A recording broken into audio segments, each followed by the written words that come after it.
Yo, what is up, guys? It's Cohen back here again tonight with another episode of After the Buzzer. The Milwaukee Bucks are your 2021 Eastern Conference champions, a team that a lot of people didn't pick to come out of the East. I would like to say, before the season, if you go back and look at my season prediction video, which is still up, it's like the 5th or 6th video on my channel, I think, I picked the Bucks. I picked the Bucks to come out of the East. That's my call to fame for this season. That was probably the best prediction I had all year, and the Bucks proved me right. They adding Jrue Holiday was a huge upgrade to this team, and I'll talk about specifically what he did in this game and in this series that helped them win. Chris Middleton stepped up in a big way, and after a really down season last year, which is weird to say about a team that before the bubble was on like a 67, 68, nearly 70 game winning pace in the regular season, they had a down year, particularly because a lot of the offseason and a lot of the season itself was plagued with rumors about Giannis is going to look to go to this team, Giannis is going to leave to go to that team, and then ultimately the Bucks falling apart in the playoffs against the Miami Heat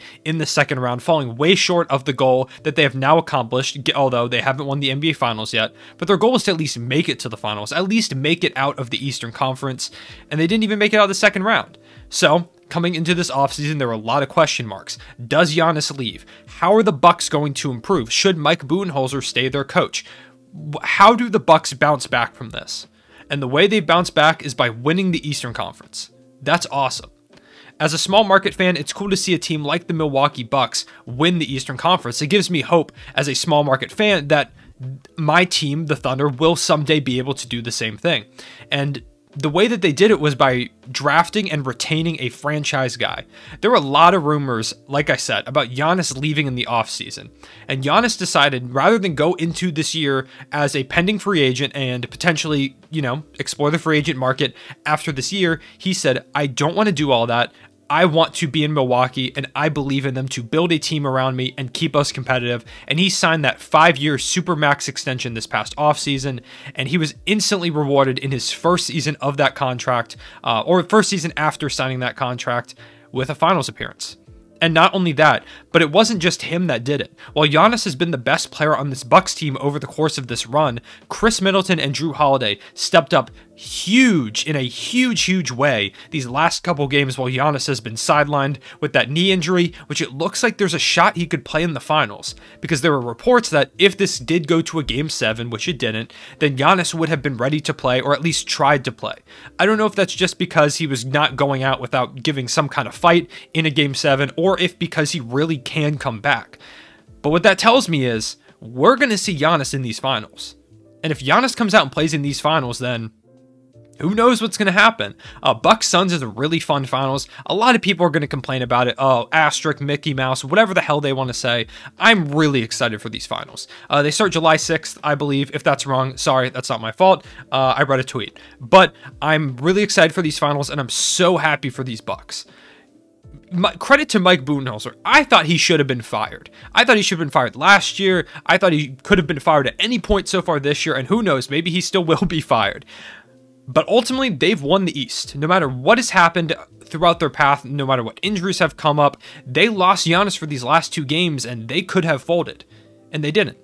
Giannis's teammates rewarded him, and his coach, the whole organization rewarded him for signing that extension by helping him out and ultimately helping him when he was injured and couldn't help the team. They helped him, put the team on their back, and said, we're going to get you to the finals. You just rest up and get healthy. Hopefully he's able to come out and play healthy in the finals, because a Suns-Bucks finals with everyone fully healthy is going to be some incredible basketball that I think could probably go 6 or 7 games. And it's going to be one of the best finals we've seen in a while. I've got a good feeling about this one. I also said that about these playoffs, and you can decide for yourself whether they've been good or bad. There have been some great games, but obviously a lot of the injuries have taken away from some stuff. But, you can gauge whether I was right or wrong about these playoffs being really good. But that means we only have 4 to 7 games left in the NBA season. That's kind of surreal. Yesterday made me realize, where there was no games, that I'm not ready for the NBA offseason to come around, but it's got to come at some point, and what better way, of course, to cap it off than the NBA Finals. Let's quickly have a conversation about how the Bucks got here in terms of what they did this offseason. Obviously, the biggest move is re-signing Giannis, but the second biggest thing was bringing in Jrue Holiday, and they gave up a lot. If you don't remember, they gave a bag for Drew Holiday. I'm talking first on first, some players, they did what they had to do to bring in Drew Holiday, and Drew Holiday rewarded them for it.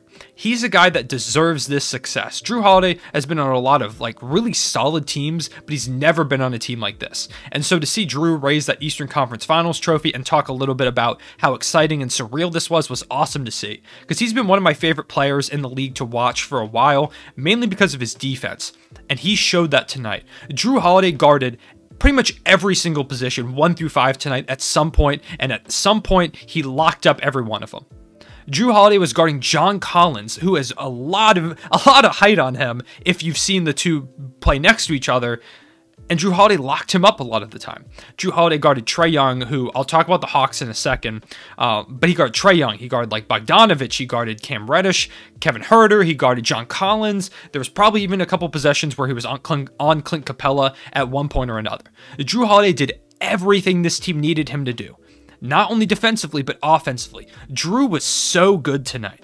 And he's been so good these last couple games after having a lot of rough performances, especially in that Nets series and over the course of these playoffs. When they needed him, this is the Drew Holiday that they traded for.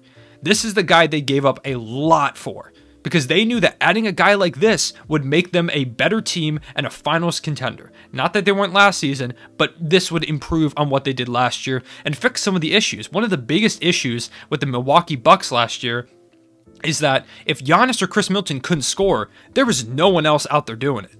Now with Drew Holiday, they add another guy who tonight scored 27, 9 rebounds, 9 assists without Giannis on the court. It wasn't even like Giannis was out there and he was just having a cold performance or something like that. Giannis wasn't playing. And Drew Holiday completely shifted into another gear when Giannis went out with injury. When Giannis went out, Drew Holiday shifted his aggression, his play style, his mentality completely. He was taking a couple more threes, but he was really attacking the basket as well, just shooting more shots all around and really clamping up on the defensive end to make up for the lack of the defensive player of the year from a year ago being there on the court for them. He stepped up in every way, and Drew Holiday 100% deserves this. I'm so happy for him. It was so fun to watch him play defense, and I can't wait to see the matchups between him and Chris Paul or him and Devin Booker, whatever Mike Budenholzer goes with. I'm excited to see the way that Drew Holiday takes on that challenge, and I already know he's going to step up to the plate for it. Chris Middleton, a guy that has gotten a lot of slack, especially after last year. A lot of people's main argument for Giannis leaving was that Chris Middleton isn't good enough to be the second best player on a championship contending team. That was a lot of people's argument. They said Giannis needs help and Chris Middleton's not the guy. And Chris Middleton, 32, 4, and 7. A big third quarter especially. It always feels like when this Bucks team comes out of halftime, something just clicks in Chris Middleton. I don't know what it is, but I feel like most of the time when Chris Middleton has these big performances, he steps up especially in that third and sometimes into the fourth quarter. It feels like he comes out of halftime and is like, okay, I need to establish a tone right now. And that's what he did. He established a tone, and by the time he was done scoring, like he had like his own like personal 8-0 run or something like that, the Bucks were up nearly 20 points, and the Hawks did try to make this close at the end, but the closest they ever got was like 7, 8, or 9, and a lot of the reason why they weren't able to bring it that back was because Chris Middleton set a tone and was scoring so dangerously that they were guarding him, that he established that lead in the first place. Chris Middleton was their best player tonight, and but between him and Drew Holiday, but I think I would probably lean towards Chris. Chris was really good. And for a guy that's gotten a lot of crap, like I said, a lot of crap for not being able to be the second best player on a championship team, he's in the finals. And he was tonight the best player, or at least a 1A, 1B with Drew Holiday, on a team that made the finals, that clinched a spot in the NBA finals. And I think that's really poetic. There have been a lot of poetic moments in this NBA season, I feel like. That's one of them. All around, the Bucks, bringing in PJ Tucker halfway through the season was also a big one. He played some good defense, and I tweeted out like, oh my God, what happened? Like, Father Time is undefeated. Even PJ Tucker's missing corner threes now, because he bricked like 8 corner threes, it felt like, in this game. And of course, after I tweeted that, about 10 minutes later, when the Bucks needed a shot to go down, when the Hawks had them kind of on their heels, PJ Tucker sinks a corner three to put it out of reach. Of course he does, because that's just what he does. PJ Tucker is another guy that I'm happy for, a really hard-nosed guy, a guy who I've seen the Thunder go up against hundreds of times, it feels like, or maybe that's just because I hate going against him so much because of how tough he plays, because of the shots he hits. And to see a guy that I've watched many times play my team and give them problems, especially last year in the playoffs, it's cool to see him getting this opportunity to try and win an NBA Finals.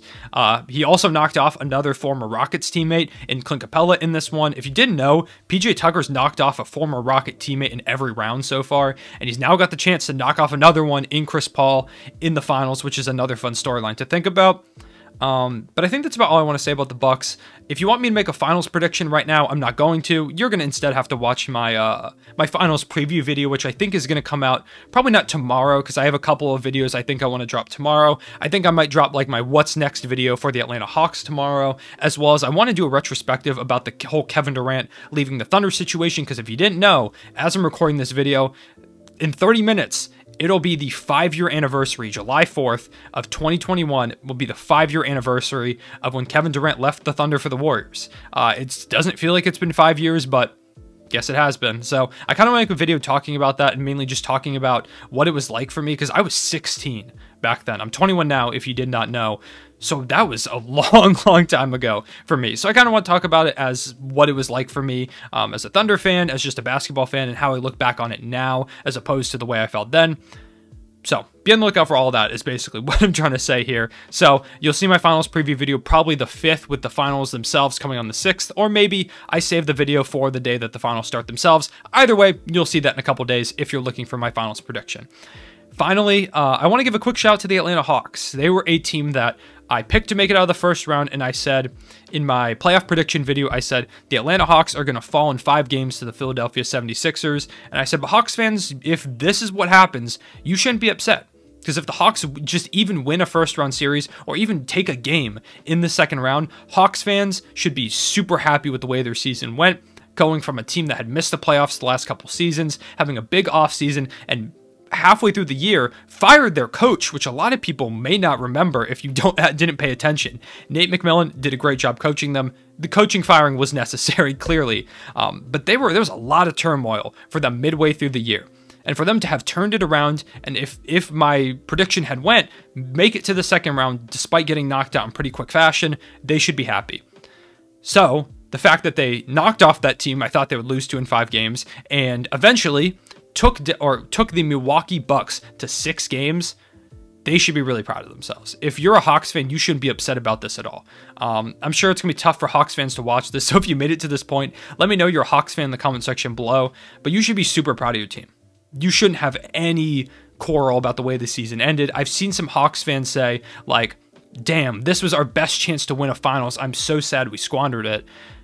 The Bucks are a really good team. And not only that, but this Hawks team is so young. Trae Young established himself as a star, like a household name in these playoffs, and he's still super young. He's only been in the league for 3 years.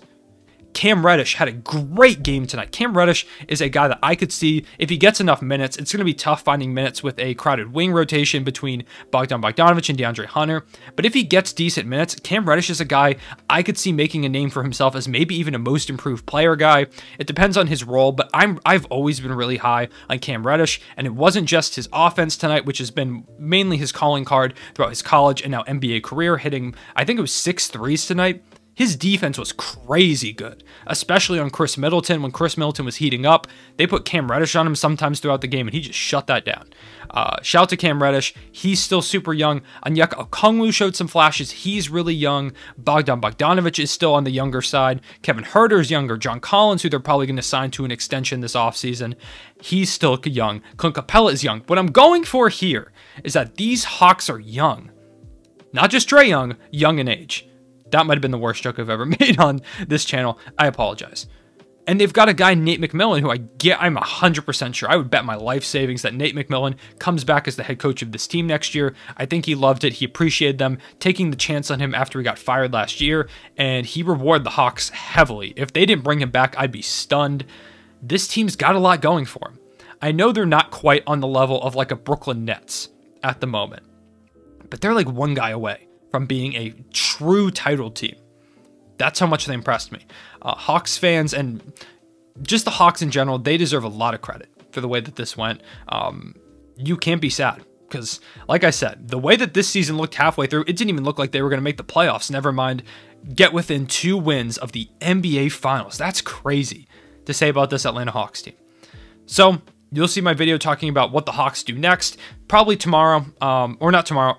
Actually, yeah, you'll probably see that tomorrow, so be on the lookout for that. I appreciate you guys watching. Drop me your finals predictions in the comment section below, or just, do you think that Giannis comes back? What are your thoughts on this Hawks season? Let me know all that in the comment section below. I will see you guys later. Real one, say it back.